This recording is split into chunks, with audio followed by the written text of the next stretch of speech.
Laptop ini udah aku pakai setahun lebih bre, dan kita bakal bikin video experience make laptop entry level selama setahun. Dan ini adalah Tecno Megabook T1.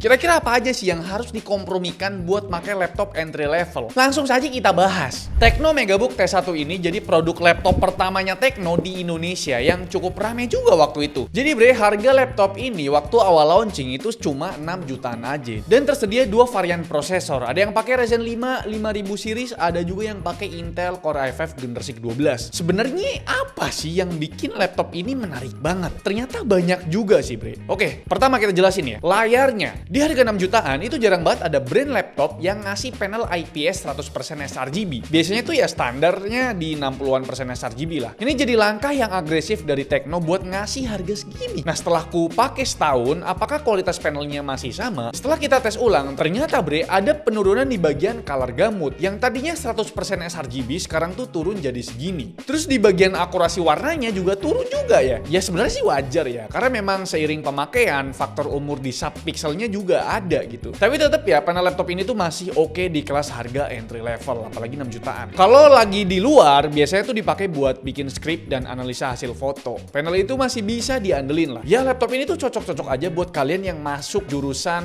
atau masuk sekolah jurusan multimedia, tapi buat desain grafik profesional yang emang urusannya tuh sama kerjaan, aku saranin sih lebih pakai laptop yang panelnya OLED aja sih ya bre. Ini tuh untuk anak sekolah atau anak kuliahan aja lah yang masih belajar. Karena kalau udah urusan profesional tuh urusan duit gitu beda lah gitu ya. Pakai panel OLED biar lebih mantap. Alasan kedua yang menarik dari laptop ini jelas baterainya bre. Baterainya tuh dikasih 75 watt hours. Kalian lihat aja. Ini tuh ngambil setengah space body dari laptop ini. Ini jelas OP banget ya. Ini bukan muji berlebihan bisa dibilang ya. Selama aku nge-review laptop, itu biasanya kapasitas baterai 75 watt hours cuma ada di Ultrabook premium di harga belasan juta. Biasanya di harga 6 jutaan kapasitas yang dikasih ya 60 watt hours lah. Tapi rata-ratanya sekitar 55 watt hours lah. Jadi aku agak bingung nih sama Tecno, kenapa ngasih baterai segede ini? Tahun yang lalu laptop ini kita tes buat streaming YouTube 1080p di volume dan brightness level 30%, itu bisa bertahan hampir 13 jam. Dan sekarang kita tes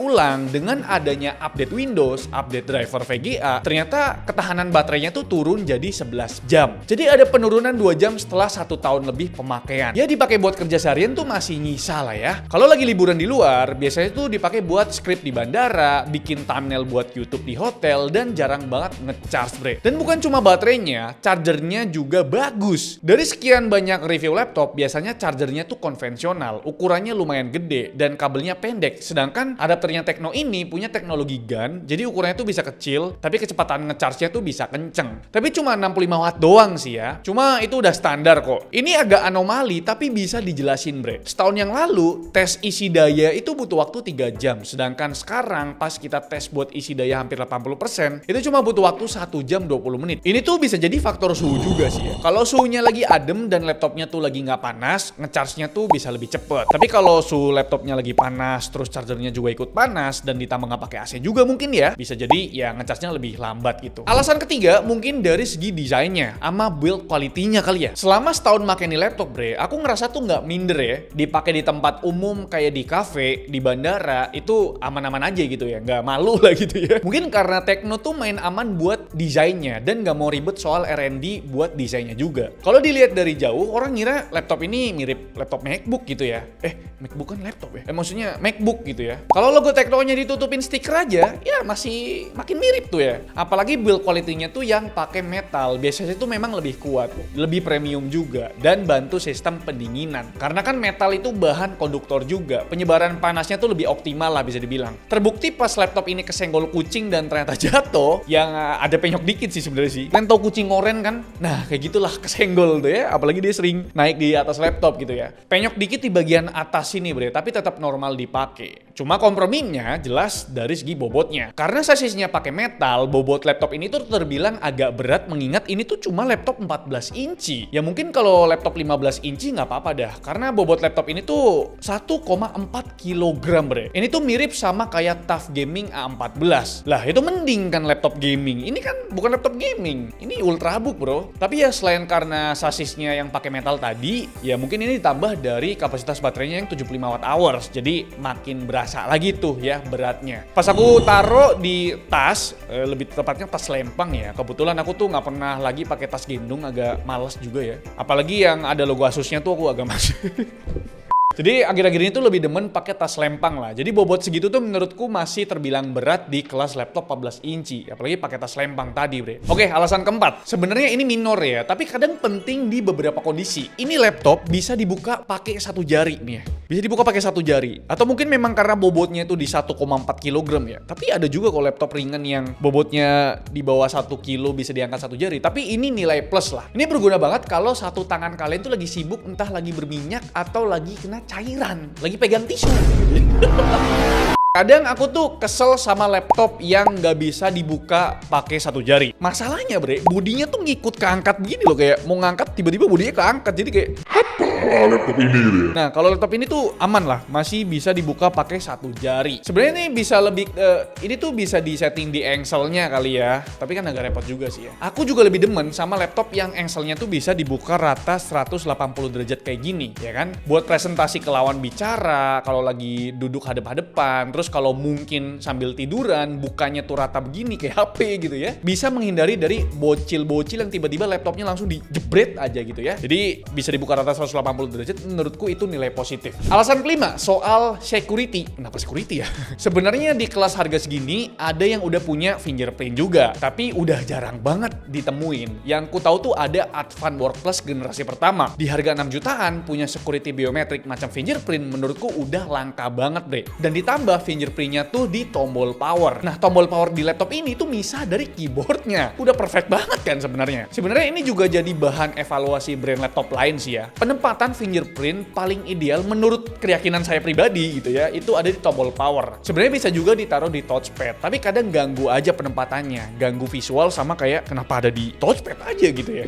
Cuma nih selama pakai laptop ini 1 tahun lebih, jujur malah jarang banget kepake fingerprintnya. Tapi mungkin ini cuma aku aja kali ya, karena memang tanganku ini berkeringat gitu ya. Tanganku ini bisa dibilang keringetan parah gitu ya. Fingerprintnya ini kurang responsif bre. Kebanyakan gagal ngebaca jari daripada berhasilnya. Ujung-ujungnya malah masukin pin juga. Entah kenapa fingerprint di laptop entry level tuh nggak seresponsif kayak di HP gitu. Padahal HP 2 jutaan fingerprintnya udah responsif. Aku nggak ngerti, mungkin buat teman-teman yang tahu perbedaan fingerprint di laptop sama di HP apa, coba tulis di kolom komentar. Atau mungkin kalian ngalamin juga, komen di bawah aja. Alasan terakhir mungkin ya dari laptop ini adalah di bagian performanya. Oke, jadi di laptop 6 jutaan, menurutku performa laptop ini ya biasa aja sih. Ya sama kayak laptop 6 jutaan pada umumnya, kecuali yang pakai Intel ya.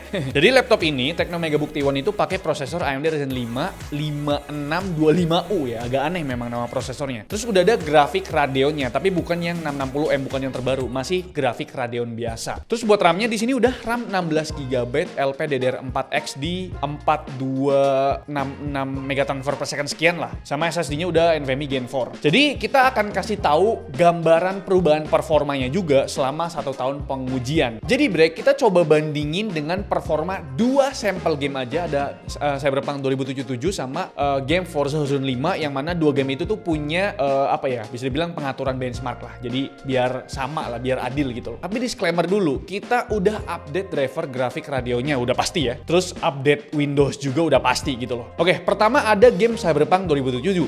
Ternyata dari segi minimum dan average FPS-nya setelah 1 tahun pemakaian malah lebih baik bre. Tapi memang bedanya tipis banget. 29 FPS berbanding 31 FPS. Lumayan juga 2 FPS ya. Sampel kedua ada game Forza Horizon 5. Kalau di game ini malah turun performanya. Dari yang dulunya bisa dapat 43 FPS, tahun kemudian tuh turun 5 FPS jadi 38 FPS. Jadi untuk performa gamenya di laptop 6 jutaan sebenarnya ya kalian bisa lihat tadi lah, biasa aja kan. Terus untuk penurunan performanya juga tetap ada. Ya faktor umur juga sama faktor update game, update driver juga, update Windows juga. Jadi memang ada penurunan di segi performance lah gitu. Sebenarnya selama setahun make laptop entry level ini yang sering bikin kesel sebenarnya ada di Windows-nya gitu ya. Dari awal make sampai sekarang, ini laptop tuh belum pernah diapa-apain bre. Ya belum pernah di reset, belum pernah diinstal ulang, dan belum pernah dibersihin sampah-sampahnya. Ya selayaknya orang awam make laptop aja lah gitu. RAM-nya RAM-nya tuh sebenarnya udah cukup banget ya, 16 GB LPDDR4X. Tapi ketika kita udah buka beberapa aplikasi, paling sering tuh aplikasi yang aku pakai ya Photoshop buat bikin thumbnail, CapCut buat ngedit video pendek, Google Chrome itu wajib banget buat buka TikTok,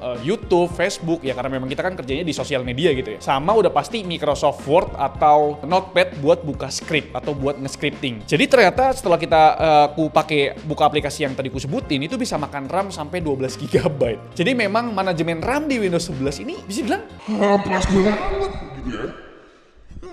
Kalau kita buka satu aplikasi lagi, misalkan OBS Studio, itu RAM udah pasti full gitu ya, udah pasti penuh gitu ya. Yang bikin performa buat multitasking rada-rada nge-lag, bre. Kalau dibilang faktor prosesornya, mungkin itu salah satu faktornya ya, karena memang laptop ini tuh pakai prosesor tahun 2022 yang berarti umurnya udah 4 tahun yaitu AMD Ryzen 5 5625U. Ini prosesor menurutku udah cukup ya, karena memang udah punya 6 core 12 thread. Asal nggak buka aplikasi lebih dari 5 aja, sebenarnya masih aman sih, bre. Dan karena laptop ini nggak bisa setting VRAM, ya emang otomatis VRAM-nya tuh cuma keset 512 MB aja, jadi RAM-nya tuh nggak kepotong banyak. Selama pakai ini laptop, aku tuh selalu buka maksimal tuh 5 aplikasi, dan itu aja selalu kerepotan karena RAM usage-nya udah hampir full. Pas udah mulai nge-lag, palingan aku bakal close satu aplikasi lagi, bre, biar RAM-nya tuh lebih lapang gitu loh. Ya tapi nggak semua orang tuh rela nge-close aplikasi ya kan, apalagi Google Chrome tuh yang emang banyak sekali buka tab, buka-buka artikel atau riset gitu kan. Ya close Google Chrome tuh rada-rada nggak redo aja sih menurutku ya. Jadi kesimpulannya, bre, Tecno Megabook T1 ini sebenarnya udah cukup banget buat kebutuhan harian yang ringan ya. Jawabannya tuh yang ringan. Karena dilihat dari spesifikasi, sebenarnya tuh spesifikasinya standar laptop 6 jutaan untuk performance-nya ya bisa dibilang ya. Tapi untuk build quality, webcam, baterai, terus layarnya itu ternyata di atas rata-rata harga 6 jutaan. Ini yang aku salut dari laptop ini, ternyata bisa dipakai buat live streaming. Waktu itu kita live streaming di Thailand ya. Tapi memang ini bukan live streaming game ya teman-teman ya. Jadi jangan di generalisir gitu. Nanti kalian pakai buat live streaming game pula gitu ya. Buat live streaming buat ngomong aja lah. In real life apa IRL live gitu ya. Jadi sebenarnya laptop ini cocoknya buat kalian yang emang baru masuk SMK multimedia atau buat anak-anak kuliah yang mungkin kuliahnya tuh bukan di bidang graphic designer lah gitu-gitu ya. Ya buat nugas-nugas aja lah gitu, bre. Kalau misalkan kalian pakai laptop ini buat kerjaan yang lebih profesional, aku rasa kalian akan banyak misuhnya ya, apalagi pakai Windows karena terbukti selama 1 tahun make ya aku harus maksimal buka 5 aplikasi tadi. Kalau udah full RAM-nya hampir 15 GB nih penggunaan RAM-nya atau 14 GB ya aku harus mengorbankan satu aplikasi untuk di close. Misalkan mau full nih aku aplikasi close dulu tuh Photoshop-nya atau CapCut-nya gitu ya. Jadi itu dia untuk pengalaman dariku pribadi menggunakan laptop Tecno Megabook T1 ini. Gimana menurut kalian? Coba tulis di kolom komentar. Itu aja videonya. Like video ini kalau kalian suka, dislike kalau Alfian jelek banget, dan jangan lupa untuk tekan tombol subscribe. Ya warna putih karena bukan warna merah lagi. Alfian selaku host mengucapkan terima kasih. Sampai jumpa di video selanjutnya. Bye bye.